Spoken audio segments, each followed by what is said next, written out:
në mënyrë që se nuk ka sens në Shqipëri pensioni 180 euro dhe pensioni minimal në vendet e rajonit është 325 në Maqedoni apo 425 në Malzi dhe ne jemi në një periudhë, në një situatë mendoj të jetesa është shtrenjtuar jo vetëm tek ne, por çmimet janë më të larta se në këto vende me qira fjala, se ne kemi pensione më të ulta dhe çmimet shumë herë më të larta se sa në Maqedoni apo në të BE-s. Por kur flasim për reformë strukturore, çfarë kemi parasysh për të qenë thjeshtë, zoti Çoçoli?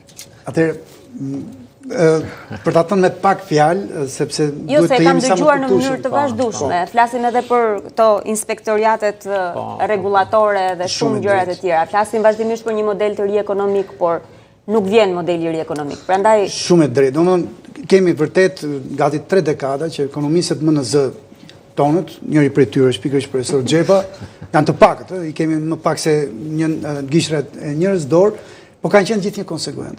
Në këto 3 dekade që i kam dëgjuar me shumë kurajo kanë thënë reforma strukturore, që qytetarit ta kuptojnë, çfarë janë? Janë reforma që ata direkun e anijes së ekonomisë tonë e çojnë nga një direk që tani përplaset mes dallgëve në një drejtim që mund t'i përballoj këto dallgë më lehtë. Kjo ana figurative. Çfarë është ky drejtim? Është që neve të arrijmë përmes këtyre reformave të rrisim atë që quhet rendimenti i punës. Pra prodhueshmëria e qoftë një malli apo qoftë një shërbimi në njësinë e kohës më e lartë se sa që kemi tani. Ne jemi ndër vendet e rajonit me prodhueshmëri, pra me rendiment më të ulët të punës. Dhe është nevojë ulëritse, jo vetëm sot, ka ndoshta 2 dekada e gjysmë. Dhe prandaj do më thënë, ju është qeru zëri në kuptimin e tij. Profesorit si profesor Xhepa, profesorit si Vici, disa profesorë të nderuar, tanët që e kanë thënë vazhdimisht. Kemi domosdoshmëri, jo nevojë, është domosdoshmëri. Dhe të vjen keq që partitë tona kryesore nuk e argumentojnë këtë në programet e tyre, sepse i kanë shumë populiste se duan vota. Të flasësh për një reformë strukturore, meqense pyetet, është të humbasësh vota, sepse ka kosto.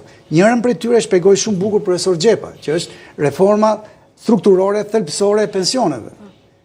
Dhe nuk kanë guxim. E njëjta gjë është që të çosh këtë direkt të anijes son, të batërdisur një çik, po që prap po përpiqet tek porti i Brukselit, të shkojë, urojmë të gjithë që të shkojnë në 2030, se që ka shpallur partia që ka 12 vjet në qeverisje, por përmes këtyre reformave, çfarë janë këto? Këto janë që dakord turizmi, por duhet të shikosh ekonominë prodhuese të vendit. Prodhimin për eksport.